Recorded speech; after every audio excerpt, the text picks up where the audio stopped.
Yes, welcome to this live, and we are in the session of what's trending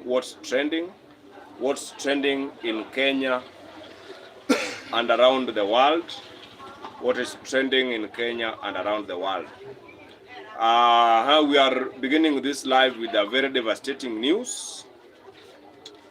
A bus ferrying students back to school overturns at Kimende along Nairobi-Nakuru Highway. Very devastating news indeed. So several people have been injured after a public service vehicle, PSV, rolled at the Kimende area along the BC Nairobi Nakuru Highway. So that's what is trending right now. The bus has actually overturned, and it is as a result of the bus losing control and causing the accident. That is something that is on the trending list.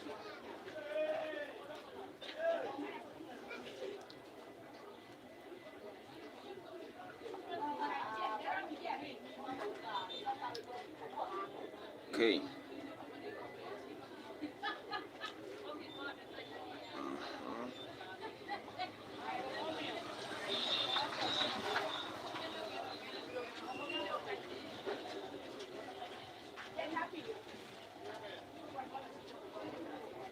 Let's look at another news, another issue that is trending right now. Let me look at another issue that is trending right now. There is this issue that is also trending right now, and this is it. Senior Counsel Ahmed Nasir Abdullahi dares Junet Mohammed to tell Kenyans who bribed 4 judges of Supreme Court. Eugene Badi, I'm fine. How about you? Kanisa lino aonge.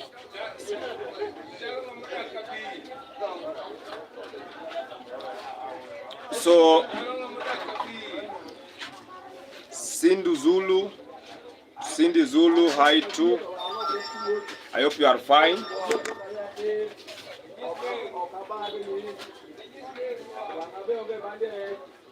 I hope you are fine.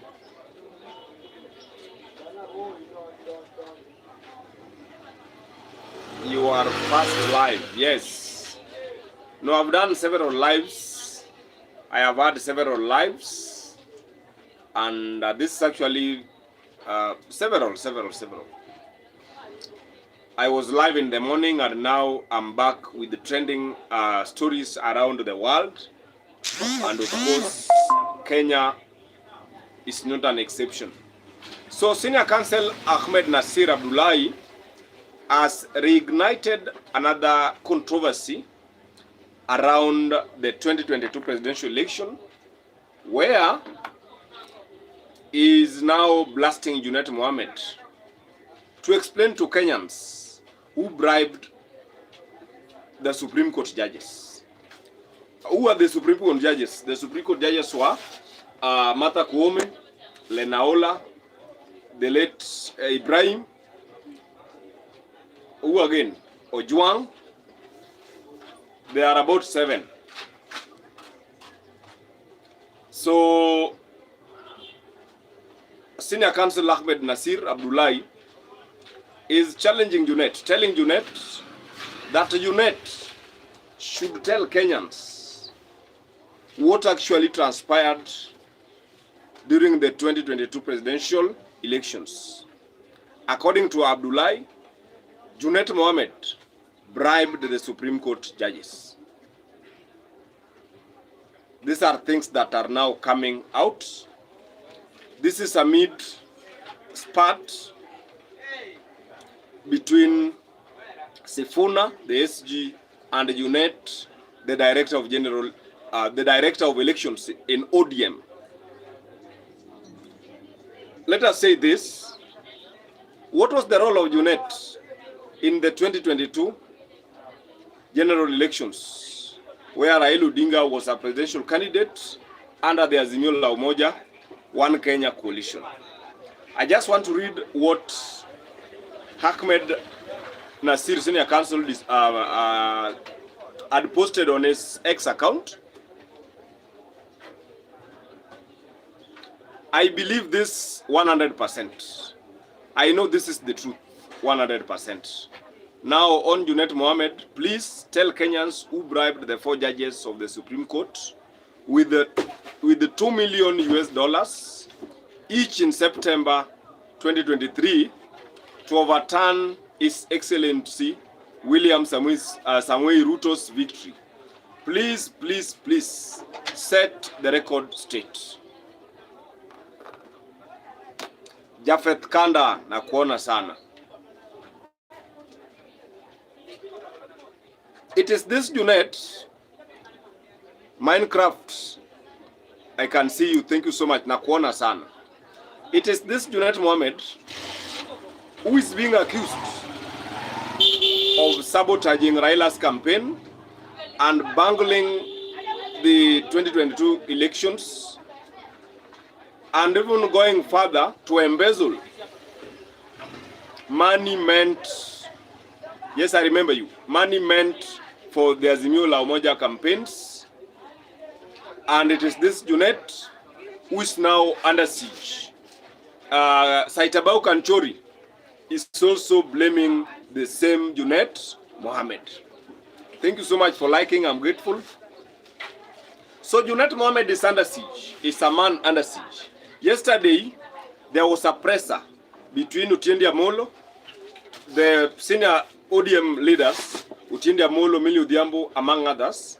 They held a press briefing yesterday, and one of the things that Otiende Amollo said, they want the ODM party leader, the new ODM party leader, that is Oburu Odinga, to convene an internal meeting to discuss some of these issues without sending members out of the party, without sending some people like Sifuna, Babu Owino, and others out of the party.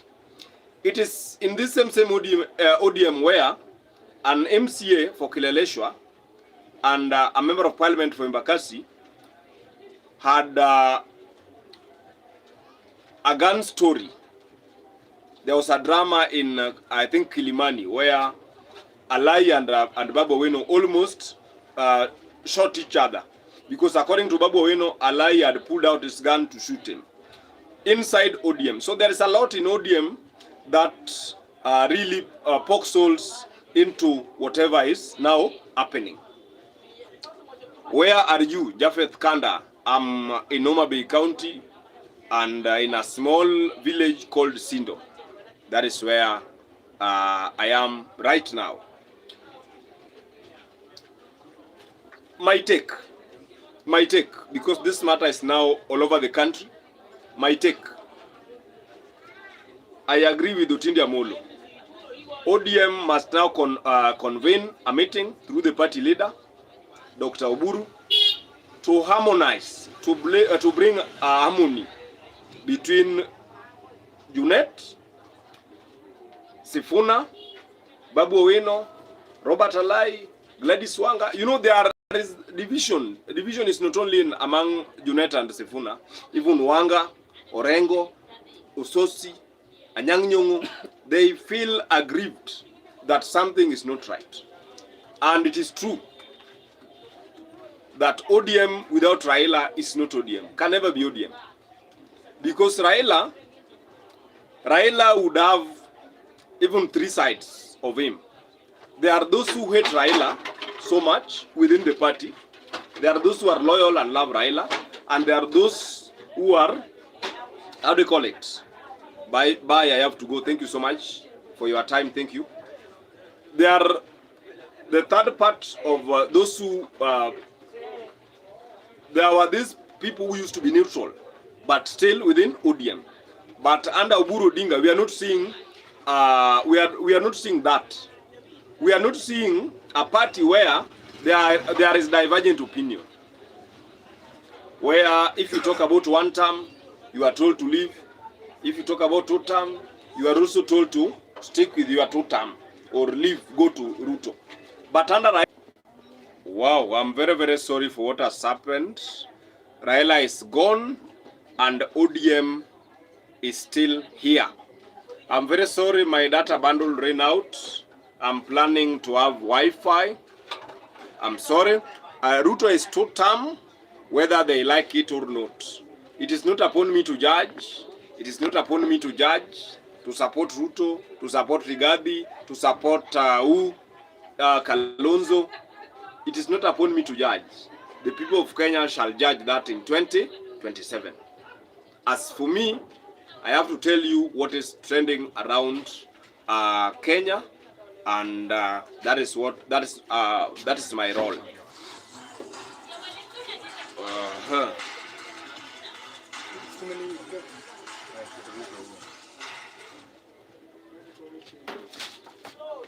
But by what is going on with the facts that we have, something must be done within ODM ranks. Something must be done before it is too late.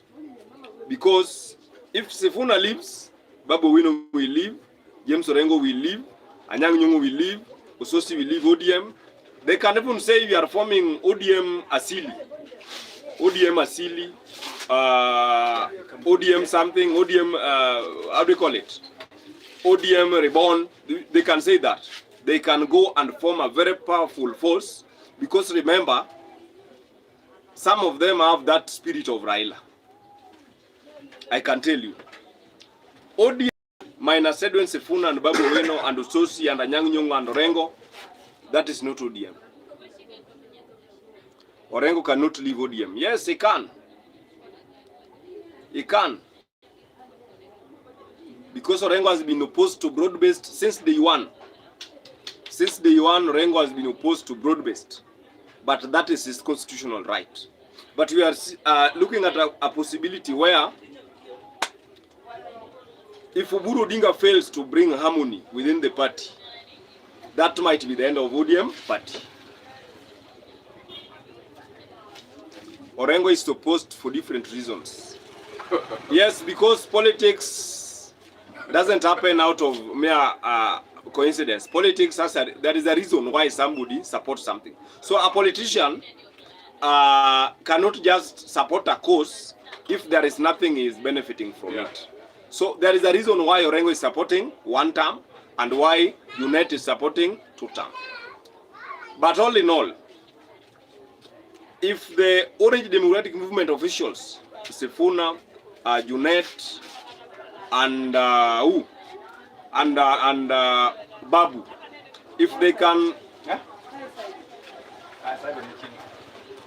can solve their issues differently, inwardly, without going on public and abusing each other, I think that might be the best. So Oburu Odinga has a very heavy duty to bring ODM together. Orengo said he wants UDA to recognize ODM. ODM is a senior party in their 2027 re-election coalition talks.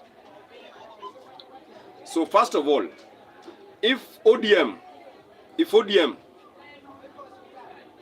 are going to have a coalition with UDA, they must do so out of goodwill. They must convince all the people. They have to convince all the members, those who are opposing, those who are not opposing, all of them to support William Ruto, to speak in one voice. By doing that, that coalition can work effectively. But if we have Babu Owino outside, Sifuna outside, Orengo outside, Anyang' Nyong'o outside, who outside, they will be able to divide the Luo vote. Once the Luo vote is divided, around 4 million votes is divided, that is the end of that party. So for Dr. Oburu Odinga, this is a litmus test for him. This is a litmus test. This is one of the stories that is still trending. It is a story that is still trending. Millie Odhiambo, why ODM must stop blaming outsiders for internal divisions. According to Millie Odhiambo, ODM must stop blaming outsiders. Who are these outsiders? Uhuru Kenyatta and William Ruto. These are outsiders. So according to Millie Odhiambo, blame should not be leveled on Uhuru Kenyatta and President William Ruto. Why? Because Junet is supporting William Ruto. Sifuna is supporting Uhuru Kenyatta. Babu is supporting who? Kalonzo Musyoka. So, but I can't say Kalonzo is an outsider. Kalonzo was in Azimio. So for the case of Babu, it can be left aside. Because Wipers tell us a friendly atmosphere with ODM. So that is what's happening in the corridor of politics. On the same note, we have Eddie Oketch. Eddie Oketch withdraws petition seeking Sifuna's removal. This is Justin, news Justin. Eddie Oketch withdraws petition seeking Sifuna's removal from party leadership. So Eddie Oketch, remember, had filed a petition to remove Sifuna as the ODM Secretary General. And I think that after that press yesterday, there were some talks between the high-ranking members of ODM. And you see, if Edwin Sifuna is kicked out, this is what will happen. People will say, Kenyans will say, majority, that ODM is a Luo party. So I think to avert that, Dr. Oburu had, through his communication, ensured that Eddie Oketch doesn't proceed with that particular petition because it was going to cut the party into two. But what can also save ODM is this. Oburu Odinga used to be Raila's advisor on political matters and on very shaky issues. So I think Oburu Odinga, with his skills as Raila's inner advisor, advisor, he can still survive this particular storm. So according to Eddie Oketch, Sifuna should be left or released to go and do what? And join the united opposition. So that is what is there, and that's what is trending just in. That is what is there just in. Habari who's will win. Asante sana, mzuri sana, mzuri sana, mzuri sana, mzuri sana.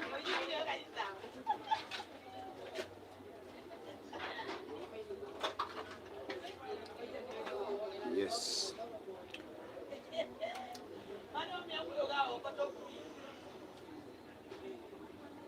Now Jubilee MP pressure NCIC to take action against Rigathi Gachagua. Jubilee MP pressures NCIC to take action against Rigathi Gachagua. What did Rigathi say that are now making the Jubilee MP to issue some demands to NCIC? So Rigathi had yesterday, on Sunday, in a church function, urged Donald Trump to come to Kenya and arrest William Ruto over the Minnesota fraud case, where funds meant for persons living with disability were supposed to help Kenyans. And so Rigathi is saying the same way Donald Trump arrested the Venezuelan president Nicolas Maduro under the same method, Trump should come to Kenya and arrest William Ruto. So that is what is also trending. Who is this Jubilee MP? Elders Member of Parliament Adan Keynan has called on the National Cohesion and Integration Commission (NCIC) to investigate DCP leader Rigathi Gachagua after he alleged that a mall in Eastleigh was constructed using proceeds of the Minnesota health fraud. And Rigathi went ahead and said the people who were involved in the Minnesota health fraud were friends of the president. And so President Trump should come and pick William Samuel Ruto. First of all, is it possible? I don't think if it is possible, because one, Kenya is a non-NATO ally. So the relationship between Kenya and the US is very close. Second, talk of the Haiti mission. It is Kenya, among other countries, who participated in that particular unrest in Haiti. So it is impossible, in fact. It is impossible. It is impossible. Again, Trump will now be focusing on Latin America. And Kenya is not part of Latin America. Kenya is a sovereign country in another continent. So Trump is targeting Latin America, the Caribbean, talk about Cuba, talk about Jamaica, talk about those countries that are within Latin. All right? So that is also something that is trending in the 254 and around the globe. So Donald Trump and the USA, they have the power to arrest William Ruto. They have the power to come and take away our president. But it will be a heavy breach of international protocol. A heavy breach. It will be a heavy breach unless they want William Ruto like they wanted Saddam Hussein, then they would come for William Ruto. But they can't just wake up and arrest William Ruto according to Gachagwa's demands. So that one is, I think it was just political. Gachagwa's sentiments were political, and I don't think they can be taken seriously by American administration. So that is there. Let's look at also another story that is also causing jitters. CCTV footage sheds new light on Babu Owino. Babu Owino Robert Alai clash at Nairobi restaurant. I have also seen that CCTV where Babu Owino rose from where he was seated or having some good time to join Robert Alai's company. Probably they were exchanging words of hope and laughter and whatever. And so Babu Owino crossed over to say hello to them. And from there was an altercation. And we saw Alai drawing his gun at Babu Owino. Of course, there were chairs were being thrown. And it was a very crazy scene. It was a very crazy scene and unfortunate. So I think leaders must be called into order. And so Alai should be held accountable for attempting to shoot Babu Owino. I don't know how it would have looked like if Babu Owino would have been shot by Robert Alai. I don't know.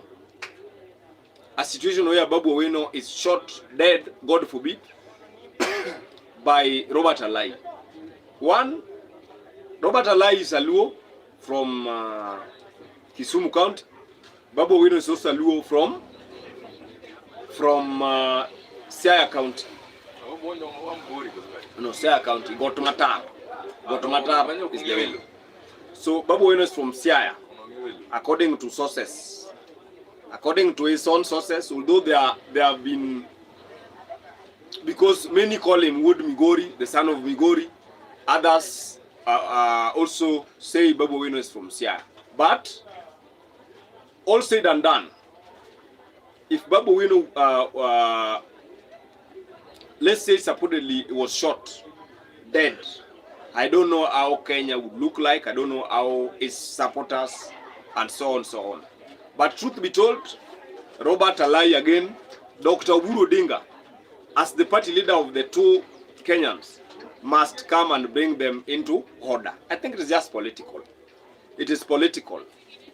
All of it is political, and it can be also something they just came up with and and organized, because this is all politics. It can be politics.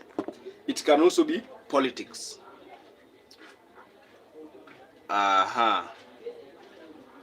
Let's look at another one. Another issue that is also causing jitters around the country. DCI reveals which of Jirongo's wives gave statement to rule out foul. I think the issue of Cyrus Jirongo, according to DCI reports, Cyrus Jirongo died out of a road accident. I'll not get into that.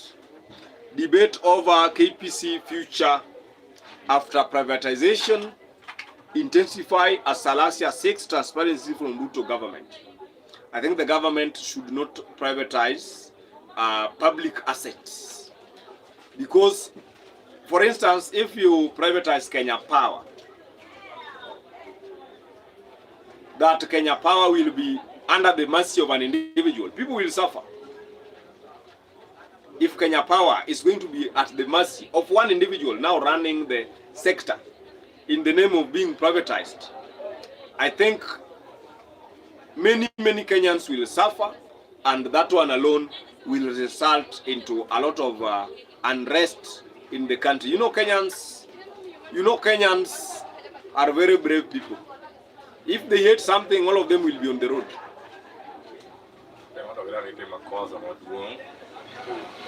Kenyans are very funny.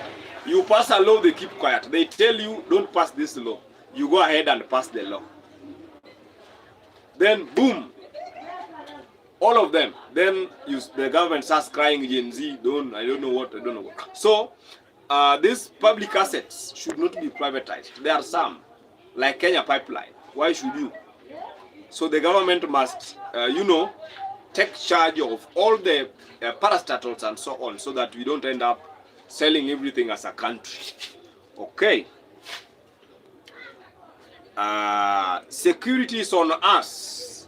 Oga Obina tells Kenyans to guard Babu Owino. Oga Obina owns Obina TV. Obina TV hosts leaders, and Babu Owino has also been hosted once in that particular channel. So this is what Oga Obina says, that Babu Owino has the spirit of Raila Odinga in him, the resistant spirit, the resilient spirit. And I want to explain it this way. You see, Babu Owino is not only against William Ruto because of personality. Babu Owino has been, analyzing failures of the government.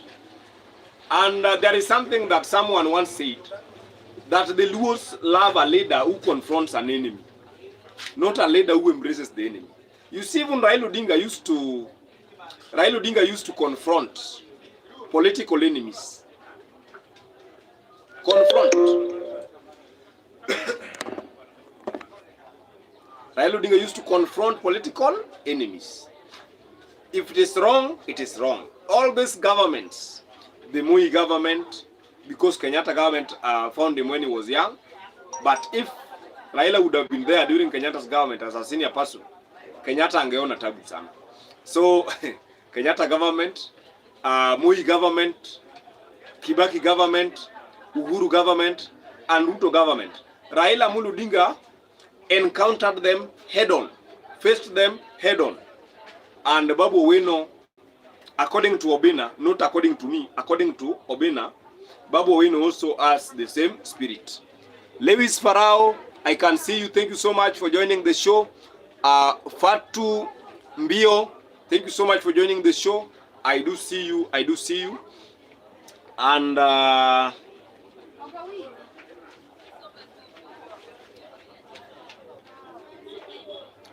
let me get into another story. Let me get into another story. I said this before. A bus carrying students back to school overturns at Kamende along Nairobi-Nakuru highway. We are sending our condolences to those involved, and we want God to assist them and help them. The children, of course, who are going to school, we are very, saddened by such tragic accidents. By the way, drivers, drive carefully. Blessings from Jamaica. Africa must unite. Yes, Africa must unite. Africa must unite. Africa must unite. You know, one thing that people don't know about me, I am a Pan-Africanist. I love Africa so much. I love Africa so much. So Africa must unite. Thank you so much, all the way from Jamaica. Thank you so much. Spread the good news of Kenya to Jamaica. All right? Aha. I think this one had covered. Let me also see this other story. There is also another story here that I want us to sharply focus on.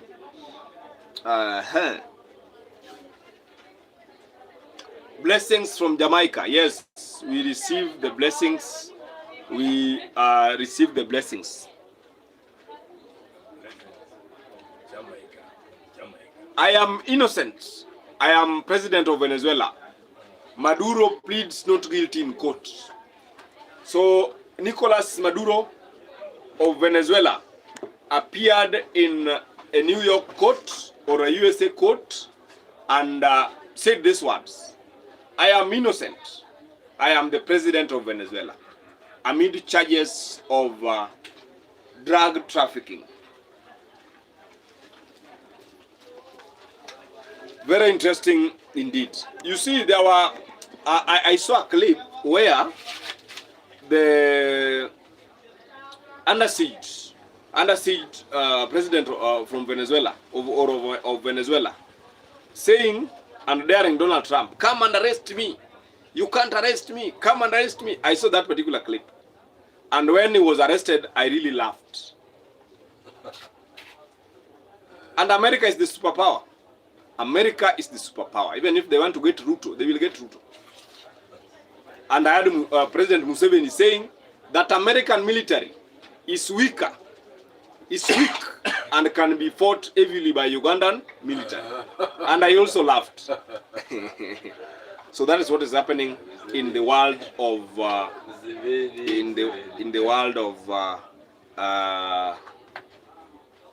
the international community. Kenya, now this is good news from Kenya also. Kenya ranked third best as an English-speaking country in Africa. And you can also get my English. It is not a very old English. So Kenya has been ranked the best country, the third most country in English-speaking. Let me see which is the first country.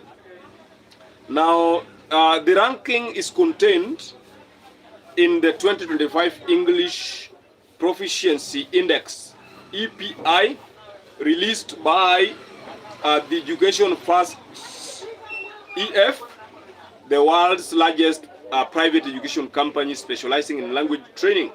In the report, Kenya is placed third on the continent behind South Africa and Zimbabwe. South Africa number 1, Zimbabwe number 2, Kenya number 3. In English speaking. Zimbabwe can bear? Yeah. Oh. Zimbabwe, they are good in English. They are good in English. Even the late Robert Mugabe's English was a very polished English. Polished. And I want to congratulate South Africa, Zimbabwe, and Kenya for your award. Yeah. For actually winning that award. This is trending again. Prophet Uwor warns Kenyans for questioning his miracles. You see, there are some things that even when they happen, I really do wonder. Prophet Uwor warns Kenyans for questioning his miracles. And you know, I saw Prophet Uwor. This is my take, by the way. This is my take. Whether Uwor is performing miracles or not, I don't know. But this is my take. if Prophet Owuor purports to perform miracles, he should not stage crusades. Owuor should not stage crusades. Owuor should just go to a church, not a church, an hospital, and heal instantly. You know, Jesus used to storm a place where people are sick, and everybody there will go home walking if they are crippled. You see? Jesus would go to a morgue. We have a case of Lazarus and many more people who are raised, who rose from the dead. Jesus could actually tell you, get up, and you get up and walk, even when you are dead. So Jesus would make the dead do what? Rise again. So I challenge Prophet Owuor. Mighty Prophet, Prophet Owuor, the way they call you. Mighty Prophet Owuor, kindly, we have so many cases in Kenya. We have the disabled, we have the blind, we have the cerebral palsy, we have those who are dead right now as we speak, we have those who are with cancer, those who are with HIV/AIDS, meningitis, many diseases, malaria. By the way, Africa is leading in malaria. So Owuor should walk in these 55 countries of Africa where there is poverty and heal everyone. Then we would be very glad. But staging crusades, staging prayer meetings, and then coaching people to claim that they are healed is uncalled for. And the government must take a very firm stand and correct such characters. We don't need such characters in the country. Because what will happen? People will die of depression. What will happen if you go to Owuor's place and you are not healed? You will be depressed. You will say you are cursed by God. You will say so many, you will have trauma. And that one will result to so many things that you don't want even to get into. All right? So, this is Owuor has now threatened Kenyans. Speaking during a recent address, Owuor cautioned the public against what he described as testing or challenging him. And that is what came out of the mouth of a mighty prophet. Okay, Paul Irungu is saying this. We should not blame Owuor only. What of the likes of Manyuru, who purport to heal and deliver people every day in their sanctuaries? The government should now orchestrate a crackdown. The government should orchestrate a crackdown of people who claim to heal. People who claim to have the power to heal other people. And it's very simple. The government should take you, if you are purporting to heal someone, the government should take you to a mortuary, leave you there alone, and let you, make those dead people rise up. Because this nonsense it is nonsense purely. Because you brainwash people that you are healing them. Then in the long run, they are not healed. In the long run, we'll have a Shakahola kind of stories. So I think the government should come clean and curb all these masqueraders. These are just masqueraders. Okay? Let me focus on another story also. Let me see another story that is also shaking the waves. Another story that is also shaking the waves. Shaking the waves.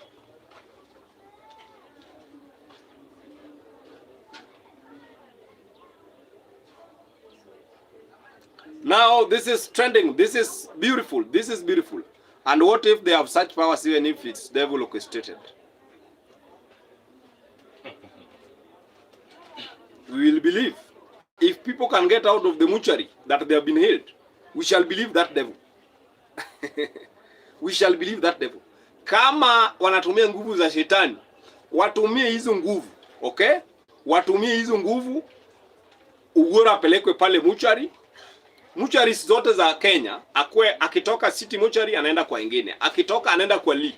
Alafu tukimaliza hayo, baba amekufa recently, aende afufue Raila Odinga, then everybody in the world will believe Prophet Owuor. I like your platform, bro. Ochuku, good job you are doing. God bless you. Thank you. Okay, so that is how I'm challenging Prophet Owuor. Afunguliwe city mortuary, afufue watu wote pale kwa mortuary, kwa morgue, apelekwe Lee Funeral Home, afufue waheshimiwa. Jirongo amekufa juzi, amfufue, aende Kang'o Jaramogi, mali baba alizikwa. If Owuor could make Raila Odinga rise from the dead right now as we speak, we will have no case against him. But coaching people in a crusade to claim that they are healed, that is uncalled for. That is uncalled for. That is uncalled for, and I think the government must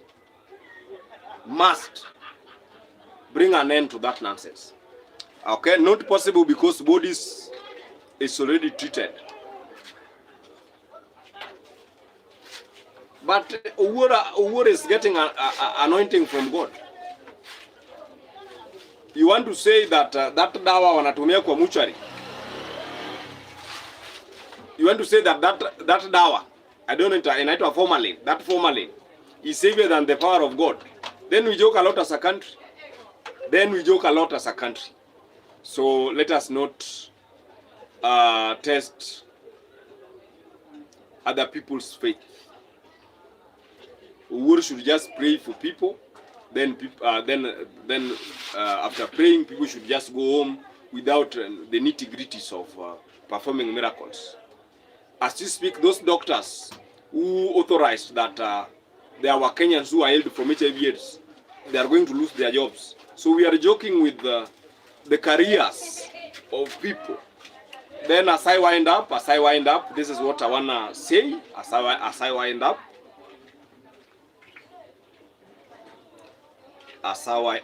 wind up, before I wind up,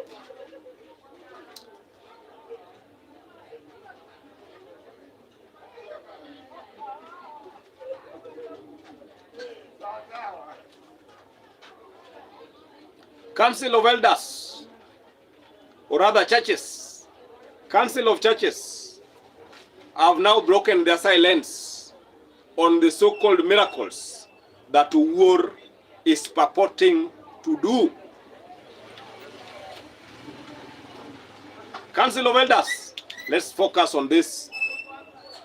The National Council of Churches of Kenya, NCCK, have officially broken its silence, or their silence, regarding recent miracle claims that have gripped the nation.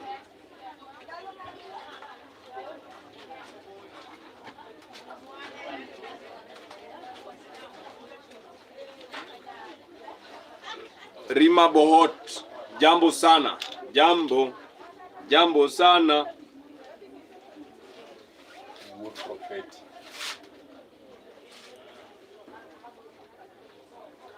It will be a common thing that we will be regulating the operations of religious institutions, they added. So they want religious operations to be regulated, controlled. They must be controlled. We cannot let people lie day and night in the name of miracles. You should try the Orthodox version to match drama in Protestant church. They like miracle believers than blind believers. Okay. Makatag, I can see you. Thank you so much for that beautiful comment. Beautiful comment. All right.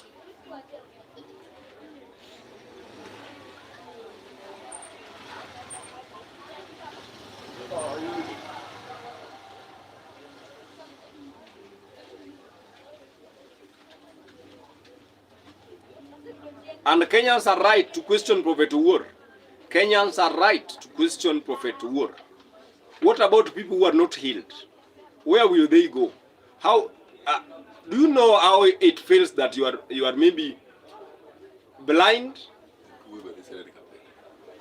You are blind and you are hearing that someone has been healed. You have put all your faith 100% to that person who is speaking, and you are not getting healed. And one thing funny about Prophet Owuor, or unique about Prophet Owuor is given government protection. Why? Why must a servant of God be given a government protection, yet is not even the president? So Owuor is protected by the government, the people who guard him, the red carpets he steps into. They are enjoys a very lavish lifestyle compared to his followers. Owuor is enjoying very lavish lifestyle, a very lavish lifestyle compared to his followers. And when you challenge his followers, they feel like burning you alive. They feel like they should burn you alive. That is what is also trending. And Kenyans are very stubborn. It is Kenyans who humbled Pastor Pius Muiru. It is Kenyans. Kenyans are very funny people. Kenyans humbled Pastor Pius Muiru, who used to perform miracles. Kuna nuru gizani. Kenyans humbled him. So Kenyans have humbled these preachers. And even Owuor is a matter of time. Owuor will be humbled by Kenyans. It is just a matter of time. Atashughulikiwa na Wakenya vizuri. Atashughulikiwa na Wakenya vizuri sana. Alafu let me also focus on this other story.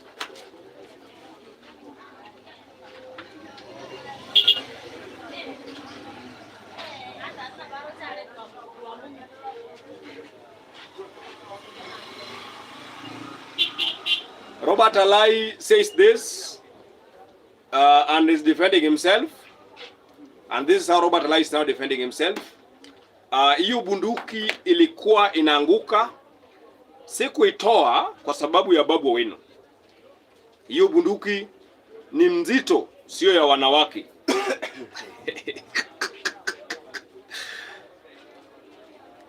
Osas, Fero Tojas, can see you over there. Asante sana, thank you so much. Hiyo bunduki ilikuwa inaanguka, sikuitoa. Huyo ni Robert Alai. Kwa sababu ya Babu Owino. Hiyo bunduki ni nzito, sio ya wanawake. Nilikuwa nimeiweka kwa waist, trouser ikalemewa na weight. Louis Daipena. By the way, all the participants, all the people who are watching me live, my friends, my fans, my people, I love you so much. And according to Robert Alai, who is a blogger and also a member of county assembly, where Paul Irungu Alai is a thug.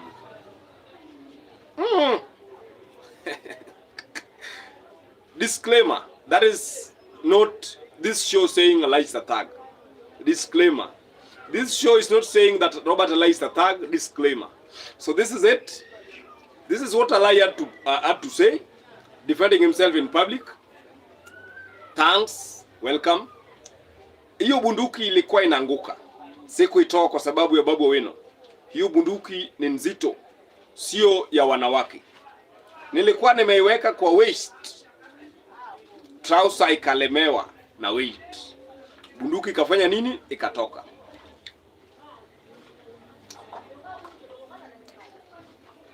It's not me. $50. I love your pure videos. Thank you so much. Thank you so much. Thank you so much. And this Robert Alai, you know Robert Alai, there was a time Robert Alai wanted to okay, not wanted but actually hit ringtone with a rungu. So alikuwa na rungu, he hit a ringtone with a rungu, and it was in the public domain. It was in the public domain. I hope you have a great day. Yes, I have a great day. I have a great day. How about you? I have a very great day indeed, a very great day for that matter. So Allah is dismissing that he never pulled out his gun to shoot Babu Owino. But the CCTV shows that Allah removed his gun from his waist to shoot Babu Owino. So we are not hooligans in the mind. We are not idiots. We got to have brains. Thank you so much for subscribing. I am subscribed. Thank you so much, and press the notification bell so that anytime this channel is live, focus. Mbona suruari haikuwa ikianguka? Ilianguka tu, ilianguka wakati Babu alipomkaribia ama aliposikia Babu Owino for governor. Shame on Alai. Ochieng Robert, Alai is a goon who shouldn't be tolerated. He should be behind bars. Do you think Robert Alai will be arrested? Do you think Alai can even be detained for 32 days? Alai, as we speak, they are the people who are supporting broad-based government within ODM. They are supporting broad-based government within ODM. And I doubt if Alai can be arrested for even a week. She went and recorded a statement, then walked out. And by the way, the story is almost over. People will discuss it for a week or even 3 days. I support your community. Thank you so much for your support. Thank you so much. Thank you so much. Mm-hmm. Wachane? Stimola.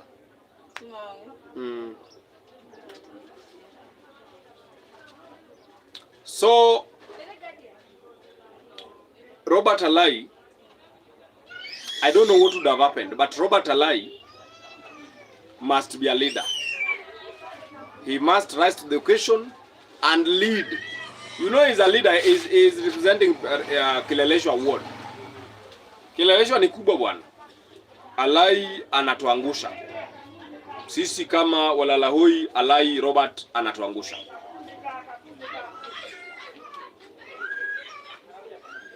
And then let me see this other story. Let me see this other story.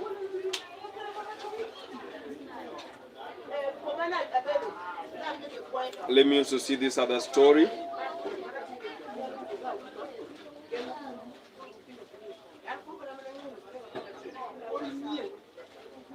Louis, you are back again. Welcome.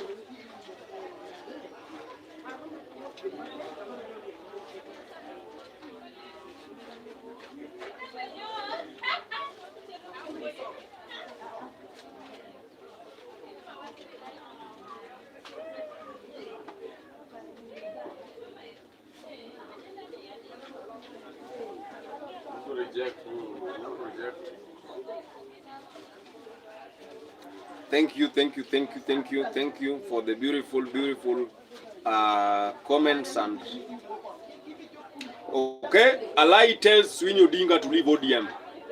Claims she is politically mature.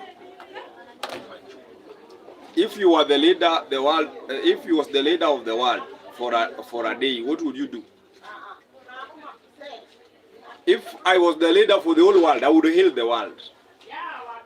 Heal the world. Go to Congo, stabilize DRC Congo. Go to South Sudan, stabilize South Sudan. Go to Libya, stabilize Libya. Go to which country? Haiti, stabilize Haiti. I would bring peace. I would end poverty and inflation. If I was the leader of the whole world, I would bring nothing but peace. Peace in terms of putting money in people's pockets so that people can enjoy life. I think that's the best I can say about that question. Nahom Ahilu, that was a very powerful question. Yes. If I'm elected, if I were the president of the world, I would advocate for one thing: peace. peace and bringing money in people's pockets across the world, so that everybody has money and enjoys money, so that there is no rich and poor, so that we don't have someone having trillions in a bank and someone having hundreds in their banks. That is what I'll advocate for. Okay? That is there. So I think ODM party should discipline Robert Alai. I think ODM party should move swift and discipline Robert Alai, so that Alai toes the line. Paul Njiru says this: if I was the leader of the whole world, I would come for Kasongo, go for Kagame, Museveni, and lastly go for Suluhu.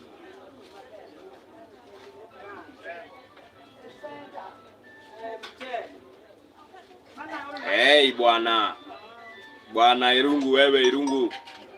No, Irungu. Paul Irungu, no. You must be called into order. Unataka Kasongo aende wapi? You will go for Kasongo?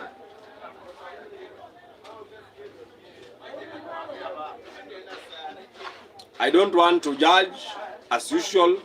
I want to be neutral, because that is why this channel is here, to be neutral on political matters, international matters, national matters, regional matters, continental matters.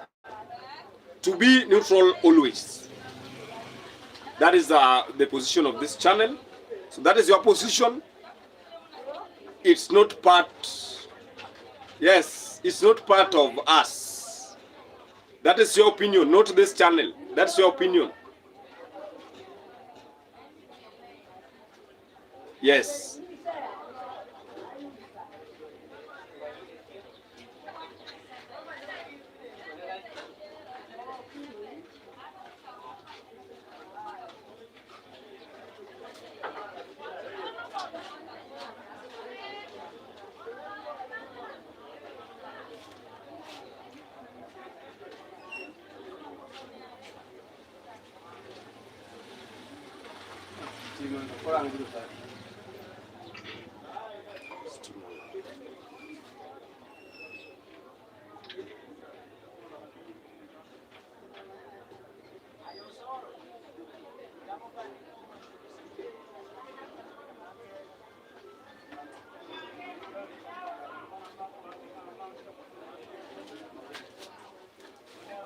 Now this is news reaching Manchester United. This is news reaching from Manchester United. This is from Manchester United. So Manchester United have parted ways with Ruben Amorim, with the search for his replacement now on. News for Manchester United. Amorim is out, and there is now an ongoing search on a new coach or a new manager. So Ole Gunnar is reportedly prepared to make a comeback to Manchester United as the search for Ruben Amorim's replacement starts. United confirmed the departure of the Portuguese coach on Monday morning. Okay, the news came hours after Amorim's bombshell press conference after Sunday draw with Leeds United. And by the way, the match between Leeds and Manchester United was not Manchester's match to lose. Ochuku Media, for you, you have okay. Ochuku Media, thank you. Hello, where are you based? Ochuku TV, and when are you live? I'm live now and again in the evening. I'll be live around 10. I'll be live again around 10 onwards. But just press the notification bell so that when I'm live, you'll just be notified. As I wind up with the Manchester United issue, the recent match was not supposed to be a draw match.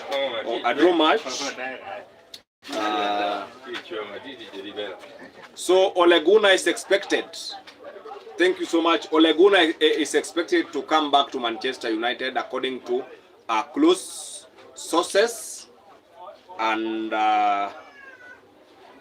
we are waiting. So if you are a fan of Manchester United, Ole Gunnar is coming back to change course. But I think Amorim was better. To me, I think Amorim was better. Kicking him out will have casualties. Will be meted with a lot of... They will... What's your name? My name is Moses Otieno. My name is Moses Otieno. Yes, my name is Moses Otieno.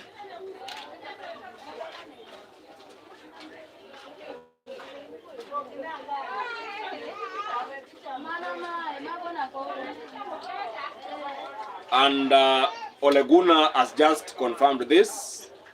Ole Gunnar has confirmed this. Let me just get the statement. Once a red, always a red. Once a red, always a red. That is what Ole Gunnar has said concerning his expectation to come back. Once a red, always a red. Ole Gunnar opens up to a United return. Yes, yes.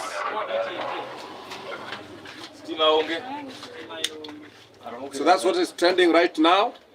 So you are going to expect Ole Gunnar back. The people of Manchester United, you are going to expect Solskjaer Ole Gunnar back to Man United as a manager for Manchester United. I think my time is out. Until next time, my name is Moses Otieno. Let me just make quick shout to those who have been live with me. Eugene, thank you so much. Za, thank you so much. Japheth, thank you. Ochieng, Louis, Nahomil, Minecraft, Cindy, Makathag, Poultry, and many others who have joined. Cletus, thank you so much, thank you so much, thank you so much, because without you, this channel cannot be where it is. I am from Kenya. I am from Kenya. I am from Kenya. And let me also make quick shouts to my friend from Denmark, Montensen, Henrik Montensen from Denmark. Wherever you are, feel safe, feel secure. Thank you so much for your continued support, guys, ladies and gentlemen, because your support has always kept this channel going forth and not back, going for forever, forever, forever. I'm from Switzerland. Thank you so much. How is Switzerland? I'm very grateful that, very happy indeed that all the way from Switzerland, you can now be part and parcel, a family of Ochuku Media. Thank you so much. Thank you so much. Thank you so much. Thank you so much, ladies and gentlemen. It's cold out there. It's cold. It's cold, okay? Make sure that you put on a jacket. It's very cold. And yeah, it's very hot. It's very hot in Kenya, and there it is very cold. I wanna be in that country. I want to be in that country. Is there any way I can go to Switzerland or come to that your country? Switzerland is one of the best countries in the world. Beautiful. Is it hard living in Kenya? No, I love Kenya so much. I love Kenya so much. It's only that I want to visit Switzerland so that jamaa na kuenjoy labda yuko Kibera tu. Pinto Juma, kweli? Are you in Kibera or Switzerland? Are you in Kibera? And umesema kweli, there was a time somebody told me that he's in Spain. Then all of a sudden, he told me I am in Banana. So I asked, what is banana? So I thought the banana that people are eating, the fruit. Then later on he informed me that not the banana food, but banana the estate in Nairobi. What is Kiera? Hey, who you? Kibera is an estate in Nairobi. This is very saddening indeed. tributes pour in as KTN journalist dies in hospital. This is very heartbreaking indeed, very heartbreaking. Now, the media community is now in shock following the sudden passing of KTN correspondent Japhet Makau, who died on January 7th, 2025 at Machakos Hospital. And by the way, today is Raila's birthday. Or it is 9th, it is 9th. 9th of January. 9th, just 2 days. Amejuaje na ni Kiswahili nimekuandikia. This guy, bwana, you are from Kenya. Are you Shona? No.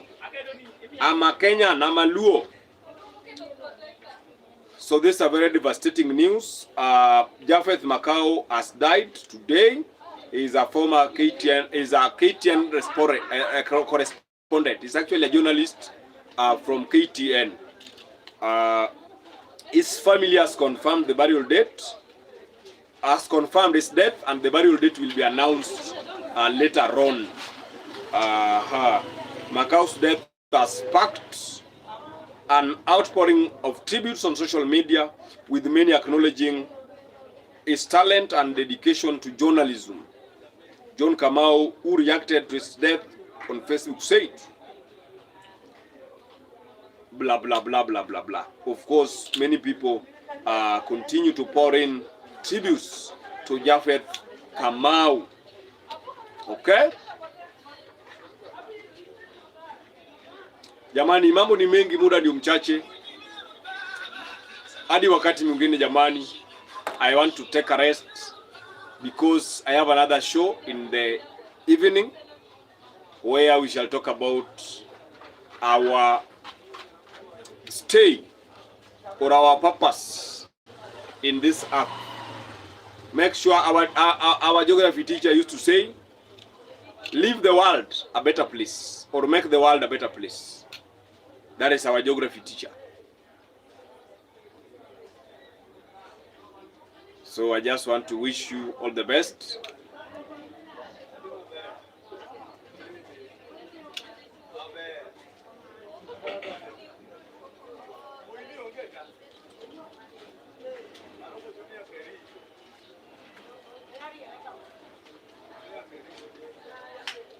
Yes.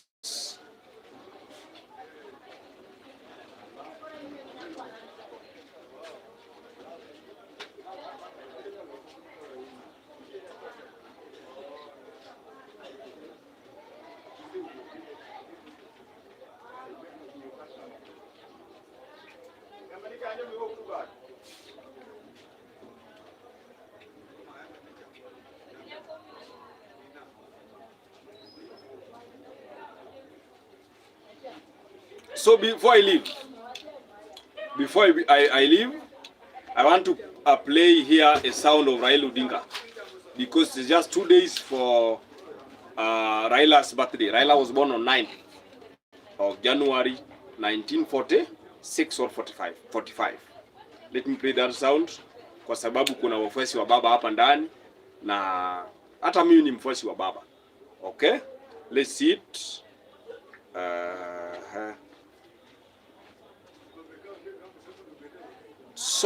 So I can see you.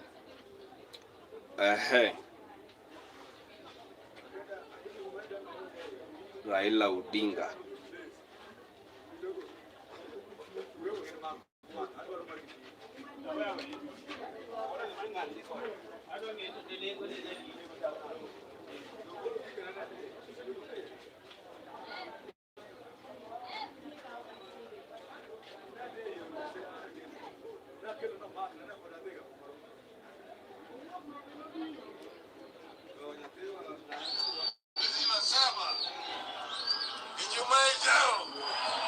Wakenya wote, Kenya mzima watajitokeza na kusema kwamba enough is enough. Punda imechoka.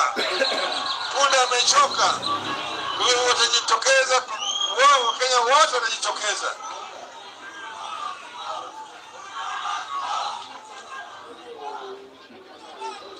So guys, it's only that. I think as I wind up, the spirit of Raila Odinga will live on through all the people of Kenya, not through an individual, because nobody can actually replace Raila Odinga single-handedly. Otherwise, goodbye for now. Yes, I'm saying nobody can replace Raila Odinga single-handedly, but collectively we can reach there.